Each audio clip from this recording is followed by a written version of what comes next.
all you lovely people out there. How are we doing? We're so excited to welcome you to Artist Circle live chat show.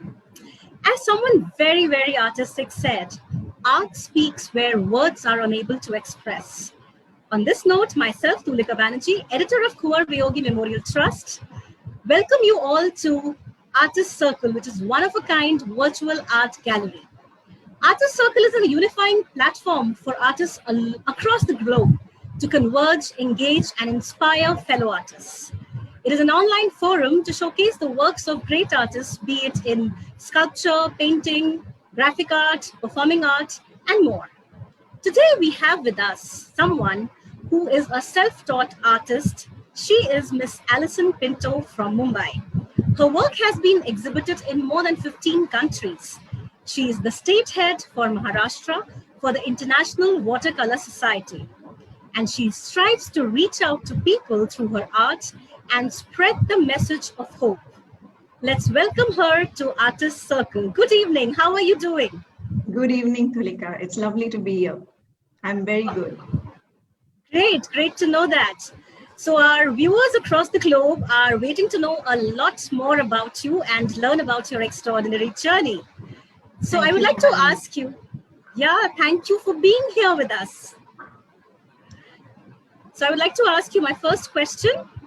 Sure. So how did your journey of art begin? You know, everybody has their own favorite moments or some memories which is related to their journey. So how did your journey of art begin? And can you also talk a little about your childhood and your influences from there? Okay. I've pretty much always been interested in art, but I never really had a chance to develop it as a child. So I was required to mostly focus my attention on my studies.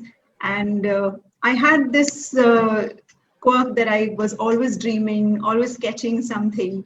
You'd always find me hiding in a corner and sketching something whenever I had my holidays and stuff. I don't know, I'm sure a lot of you have read Enid Blyton's books. So I used to take the little characters from there and try and sketch them out. So a lot of copying work when I was very little, but it was not encouraged in my family. It was more of my stuff was usually confiscated to redirect me back to my academic studies. And so as a result, I began to believe I was really not good at it. And I completely stopped practicing art as a youngster. I think the next time when I did practice art for the first time was when I was newly married for the first time. I did a sketch of horses and it came out not too bad. You can probably see a picture of it here. Yeah, we'll just share that here. And but however, I truly believe that it was a fluke. So this is my first sketch that I ever tried out after my childhood. It is beautiful. Thank you. In retrospect, it's a very beginner thing, but for me, it was a great deal, and I believed it was a fluke. I always believed. After that, for the next few years, I would sketch something like once in 2-3 years, and I always believed they were flukes because I sincerely believed I wasn't good at it. And that's a message that I want to convey to a lot of my viewers out there, especially the artists. A lot of you come with so much of baggage from your surroundings or from viewing people. And this is a very good lesson because if you have it in you, it'll come out there. True. So that's basically how I started my journey. Great. I think I can already see that you have been a person who has a never say die attitude. Because despite the fact that you were not very encouraged for your art in the beginning, you still made it and made it so beautifully. So could you just tell us about a few challenges that you faced on the way and how you overcame them? Okay, so my real journey in art, the landmark point for me came, the landmark of my life when I actually got into art in a serious way, it came when my health faced a crisis. And as a result of this health crisis, I began to face many challenges. There were days when I could not walk. There were days when I was literally bedridden. As you can see on the screen, some beautiful work of hers right here. She has been a watercolor specialist and she has used this medium in such a fantastic way. And the most amazing part is that she has been a self-taught artist. And despite a lot of challenges, which she will tell us more about once she is back with us here, she has done such amazing work. As you can see here, there are various watercolor collections on display. Beautiful work, beautiful work.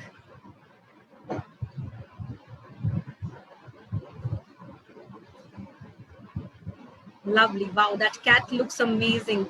It looks so real.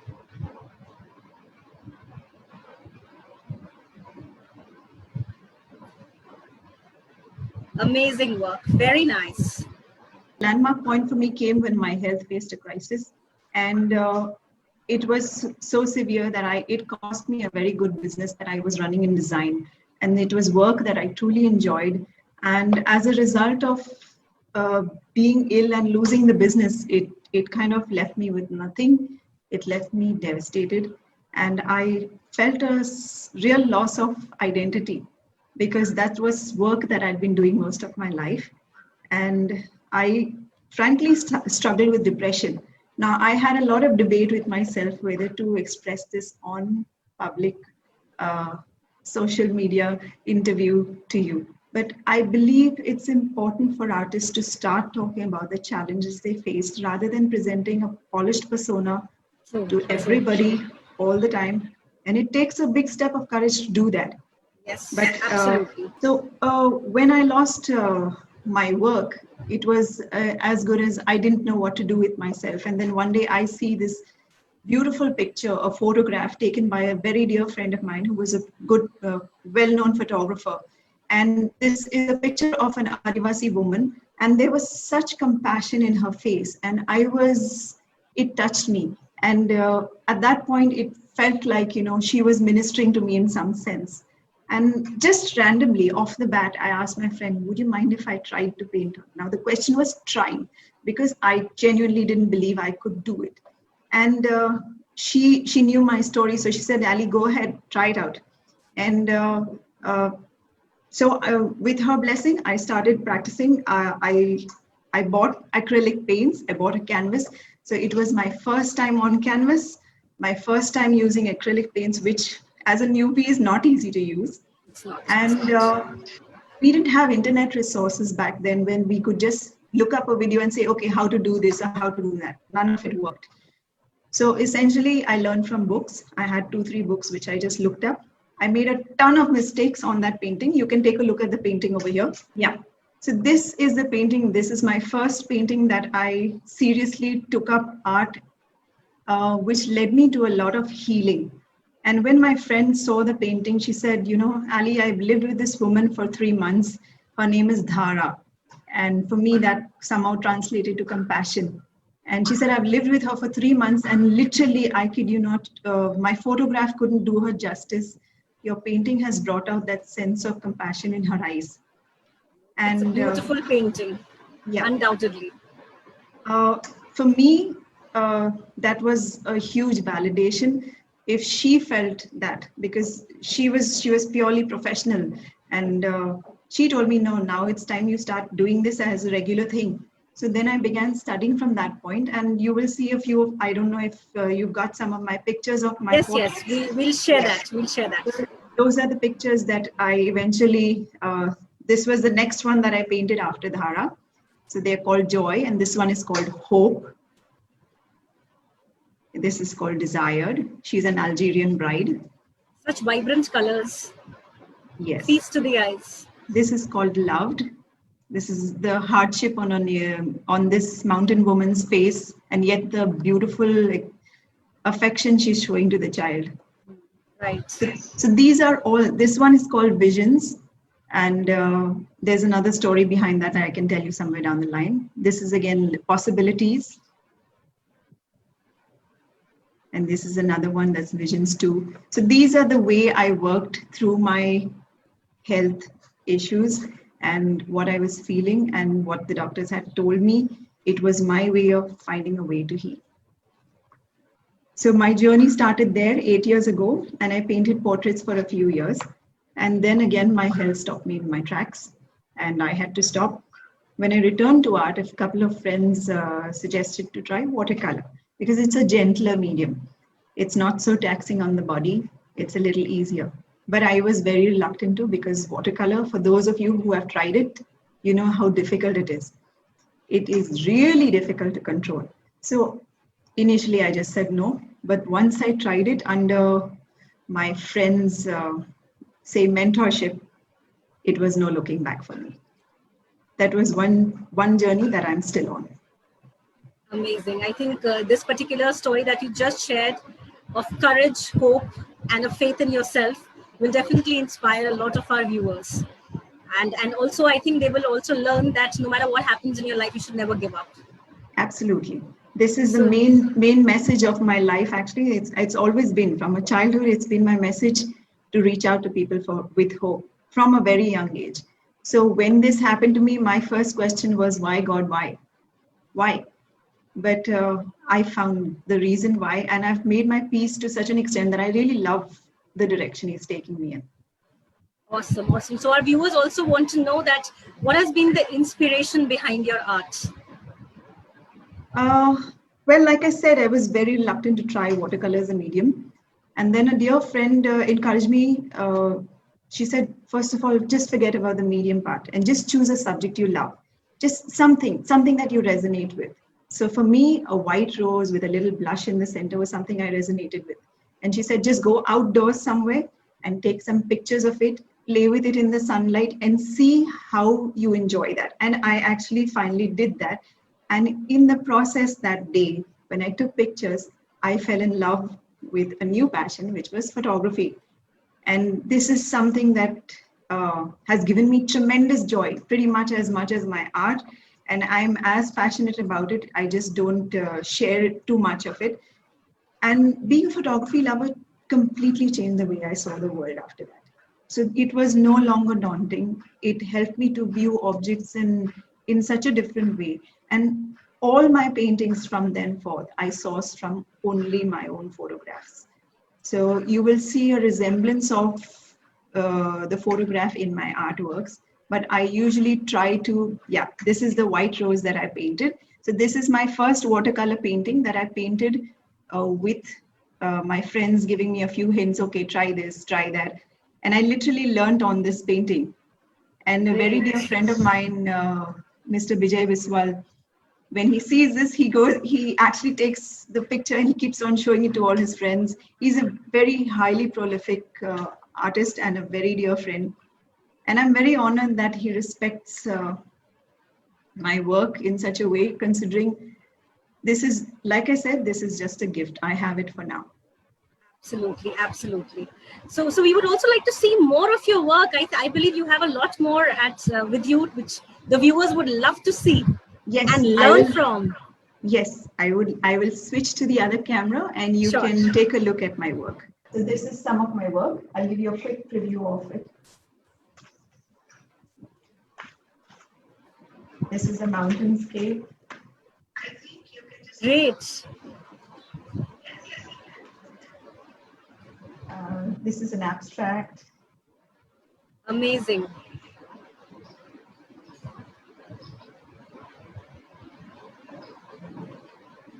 Could you tell us a little bit about this one? Well, these are just practice that I keep doing. Okay. I like to pick subjects that resonate with me in some way. I can't say exactly why, but somehow the mountains and nature and just subjects that are organic are far more appealing to me than the typical landscapes that I see everywhere. I'm more interested in doing something that is very organic, very nature oriented. Yes, less of structures, man-made things. Beautiful. All of them are beautiful. We are getting comments from our viewers. They are stunning images that you're showing them. Thank you so much. Beautiful.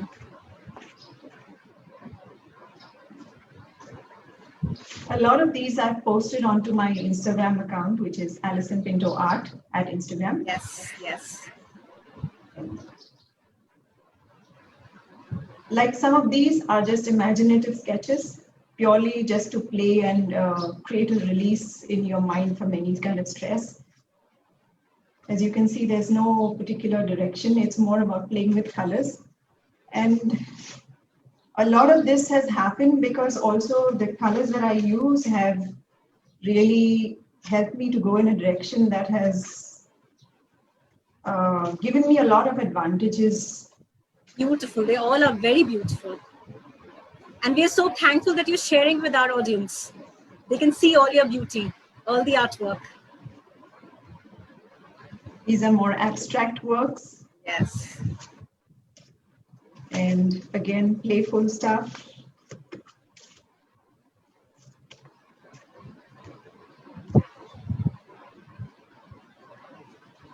And here is more Beautiful paintings. Wow, the splash of waves is amazing. Thank you, thank you. This is from my New York trip.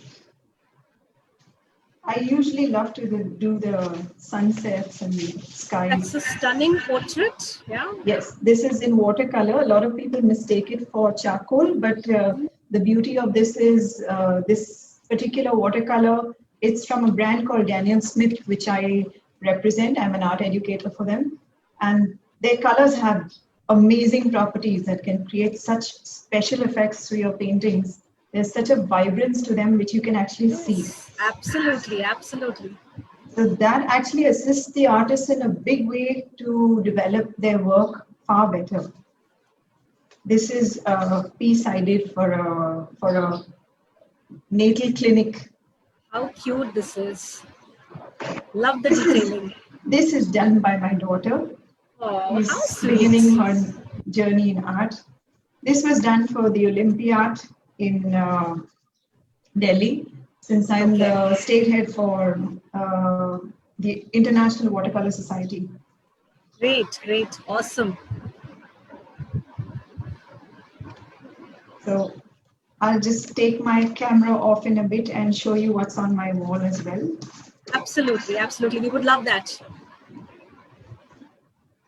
Again, this is work by my daughter, which she quite surprised me. Till now, she's been more of the splashy paints around. Yeah. This No, time it's not a beautiful. serious work. Yeah. So what I'm going to do is I'm going to disconnect the phone from here. I'm going to move the phone from here and take you to show what's on my walls. Sure, sure. Our audiences will love that. Yeah. Okay, so You can see your gallery, right? Yes. So this is my home, and this is my kind of gallery, as you would say. It's an acrylic painting that I've done along with my husband. We worked on it together. So these are the works. This is not my work. This is the work of my mentor, Milind Molik. So as you can see, he's painted my husband there. Okay. And, Lovely work. And so beautifully organized. yeah, thank you so much. So this is the rose. Yeah. Amazing. Amazing details. Thank you. And there's more here. Wow. All of this looks so real. So I do Beautiful. things more realistic. And a lot of nature, natural things. Yes, yes. My whole goal. Now this is a painting which is very, very challenging for me. It's a huge piece. It's like, for example, you can take a look. It's Yes. literally this height. So Wow. it's a large piece. Just to give you perspective of how Yeah. size. Amazing. Amazing. Thank you. So I'm taking this back now, and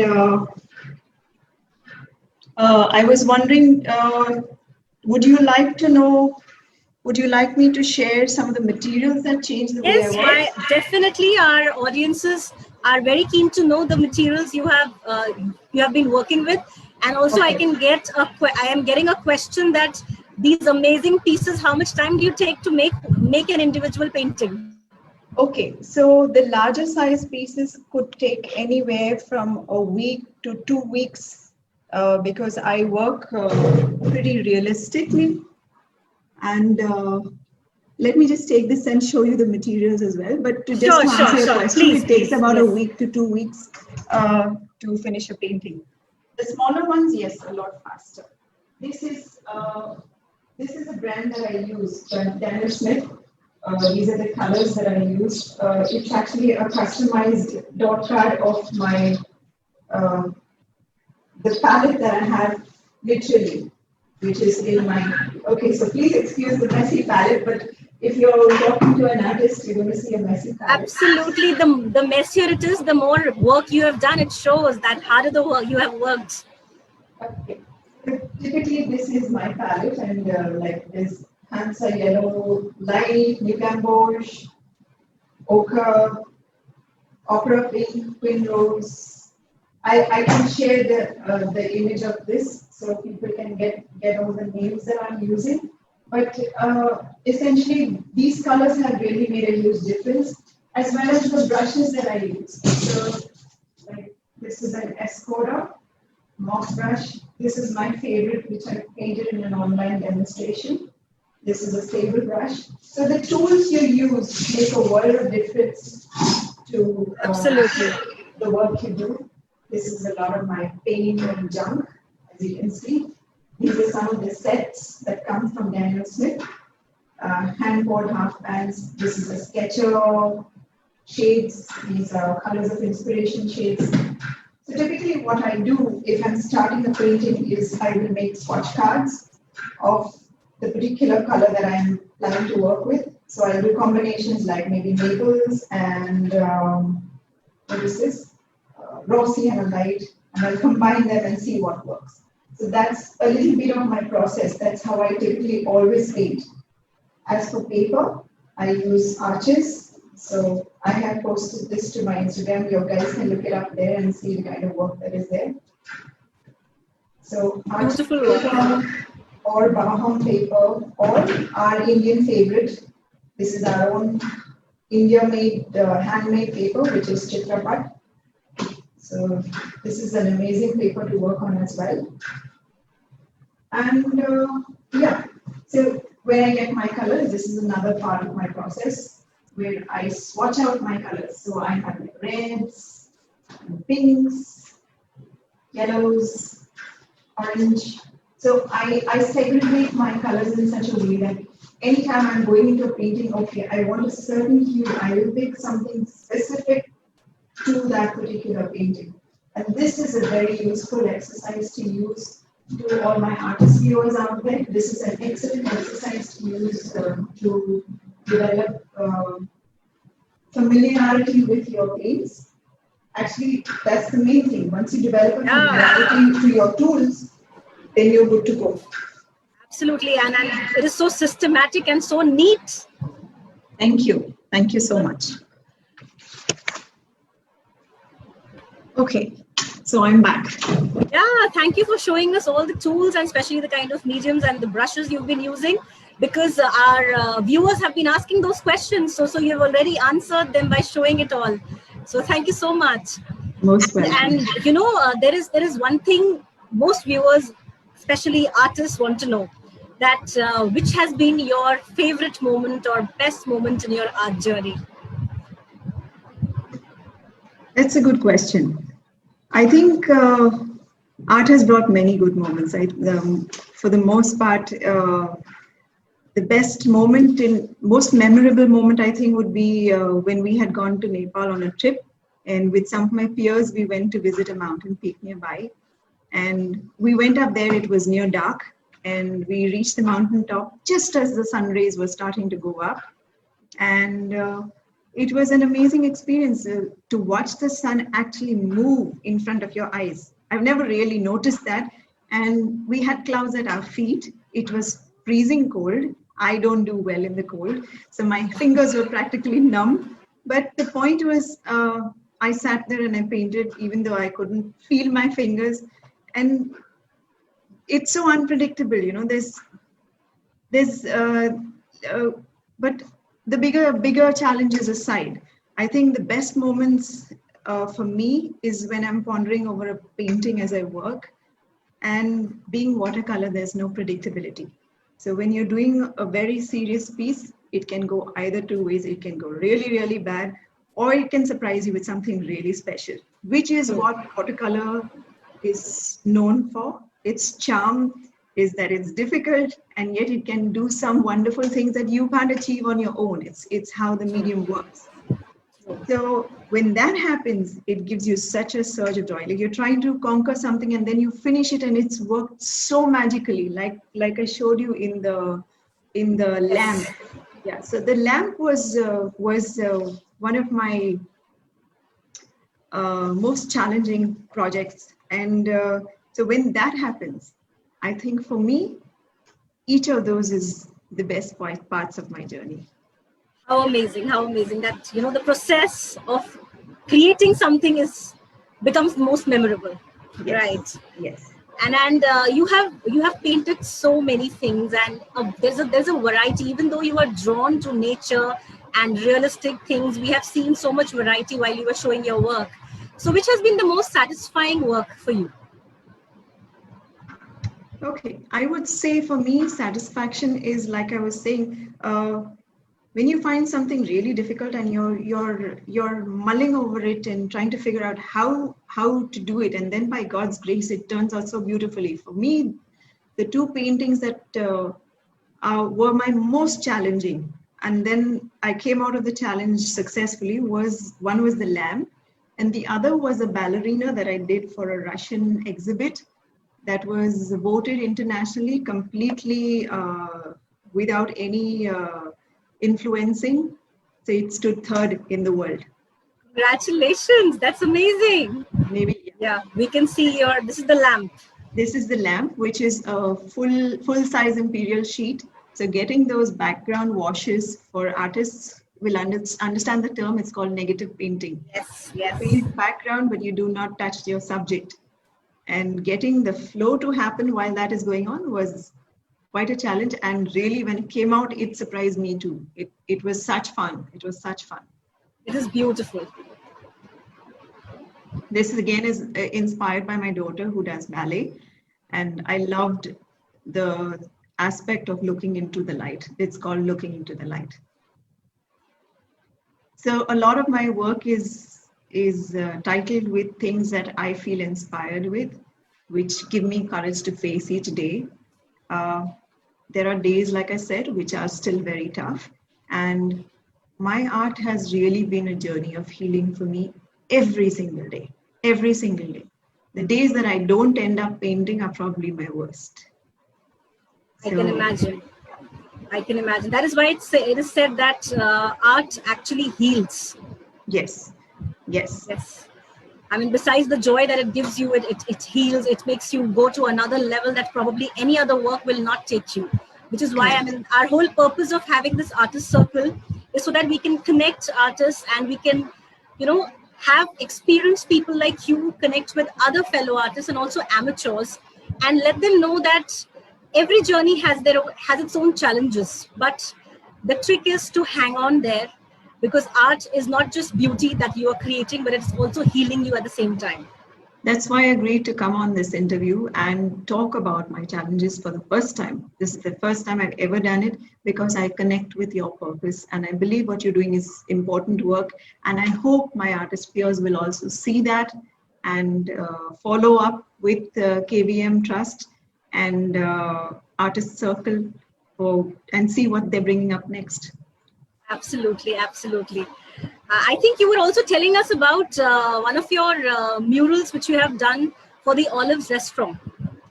Okay, yeah. So the two high points of my the Olives restaurant. Okay, I had done this mural in 2010, and this was again one of the exciting aspects of my career that I find very memorable.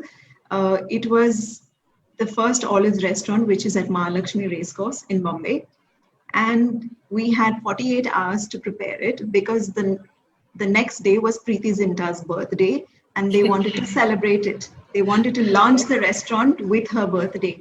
So 48 hours, we were climbing on ladders and construction workers all around.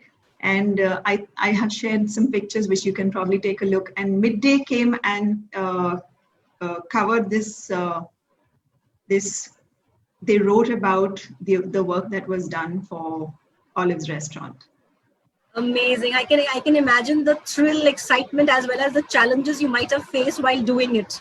You know, as you're saying that there were people around and there were construction workers, and you can see from this window, that's the stables over there. Those race horses looking into the window from there. Yes. How amazing! How amazing! Beautiful. Yeah. So moving on, you know, they say that the greatest high which an artist gets is from other people's feedback.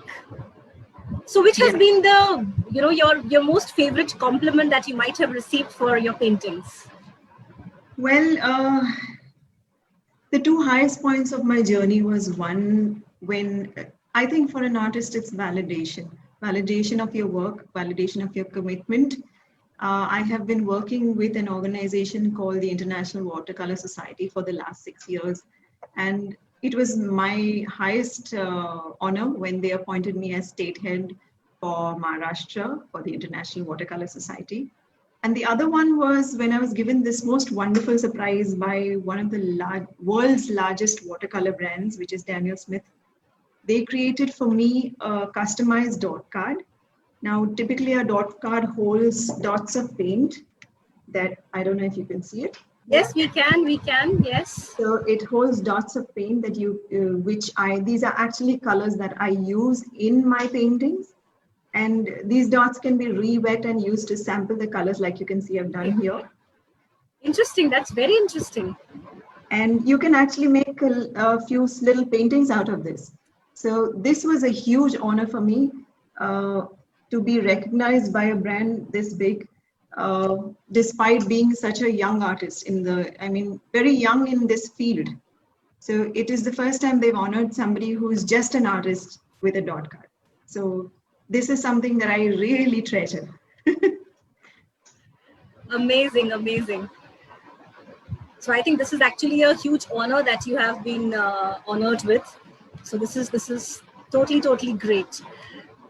Okay, so we have a lot of viewers. Ranging from established artists as well as amateurs and everybody. So all of them want to know what are your special tips for young painters? Okay. Well, I will probably share the kind of things that I wish somebody had shared with me when I was starting my journey. So the first thing I would say to young artists out there is don't be afraid to keep exploring and keep trying things. And the second thing is specifically for watercolor artists, because that's something that I love so much.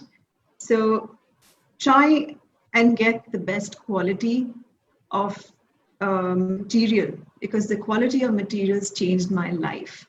I did a lot of work on substandard material, and it simply was, I would have got to where I wanted to be a lot faster with a few of the right materials.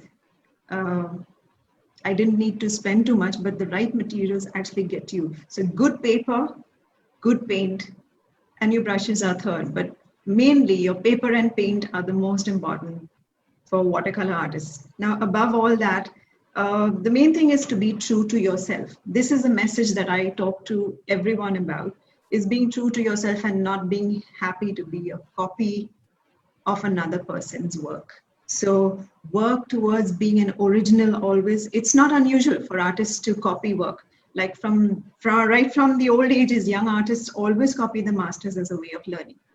But when you do copy, there are a few principles to follow.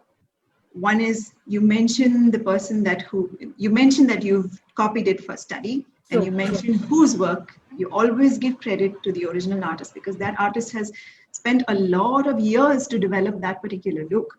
So it's not right to just copy it. You copy it, you give credit. And another thing is you don't sell it. You do not commercially use somebody else's work. So if you have the heart to be recognized as a true artist, then you must respect the work of others and find your own path, put in the hard work, and develop your style. And like my mentor, Milind Mulik says, shut up and paint. Do not be a copy, just shut up and paint. And that is, I think, apt. That's perfect because that's the best thing you can do. Amazing, amazing. Because you have shared so many beautiful things today on this platform, also your paintings and such amazing tips. What is that one message that you would like to give to Artist Circle and all our members?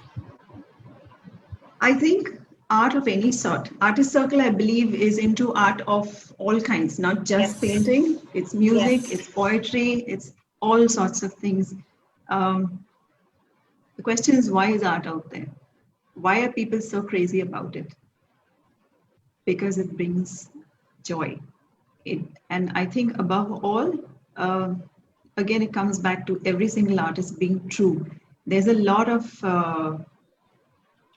people representing themselves as artists, but it's more of a commercial transaction. That's not art. So all the people that actually, I've seen your interviews and I love them because those people are carrying one message that is very important for art, which is to bring hope to others. Absolutely. And on that note, I think that's my message to Artist Circle.